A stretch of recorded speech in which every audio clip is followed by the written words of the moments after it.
ఈరోజు వాక్యం తెలిసినటువంటి వ్యక్తులే ఏమంటే ఒక్కరినొక్కరు విమర్శించుకునేటటువంటి పరిస్థితిలోకి వెళ్ళిపోతే ఏమండి సంఘము ఏమంటే సత్యానికి స్తంభంగా ఉంటుందా? మీరు ఆలోచన చేయండి. దేవుని కష్టం అర్థమవుతుందా? దేవుని ఉద్దేశం ఈరోజు అర్థమవుతుందా క్రైస్తవ సంఘానికి? మీరు ఆలోచన చేయండి. సేవకులే తన్నుకుంటే మరి విశ్వాసుల పరిస్థితి ఏంటండి? సేవకులకే సరైనటువంటి అండర్స్టాండింగ్ లేకపోతే ఒక వాక్యం మీద మరి విశ్వాసుల పరిస్థితి ఏంటండి? ఈరోజు ఎంతమంది ఫేక్ గాళ్ళు ఉన్నారండి, మీరు ఆలోచన చేయండి. ఎంతమంది అబద్ధ సాక్ష్యాలు చెప్పేసి ఏమంటే యూట్యూబ్లో అప్లోడ్ చేస్తున్నారండి వాళ్ళ ఛానల్లో. ఇవన్నీ చూస్తున్నారు కదా మీరు. ఇవన్నీ చూసినప్పుడు మీరు వాళ్ళని ఖండించాలి కదా. మీకు వాక్య జ్ఞానం తెలుసు. మరి వాక్య జ్ఞానం తెలిసిన వాళ్ళు ఇట్లాంటి కుటుంబాలని పాడు చేస్తున్నటువంటి వదరబోతులు బోళ్ళు అంతమంది ఉన్నారు బయట.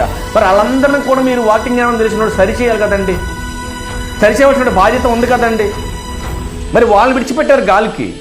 వాళ్ళని విడిచిపెట్టేసి ఏమంటే వాక్యం తెలిసినటువంటి వ్యక్తులే ఈరోజు ఒకళ్ళ మీద ఒకళ్ళు కరుచుకునే పరిస్థితికి వచ్చేసారు. ఆ అపవిత్రమైనటువంటి వాదనలోనికి వెళ్ళిపోతున్నారు. వాక్యాన్ని పక్కన పెట్టేశారు. ఈరోజు మీ కామెంట్లు మీరు చూసుకుంటారో లేదో, ఏళ్ళ ఫాలోవర్స్ ఆళ్ళ తిడుతున్నారు, ఆళ్ళ ఫాలోవర్స్ ఏమని తిడుతున్నారు. వీళ్ళందరూ కలిపి దేవుని నామానికి ఏం తీసుకొస్తున్నారు? అవమానం తీసుకొస్తున్నారు. పిల్లలు కొంచెం ఆలోచన చేయండి.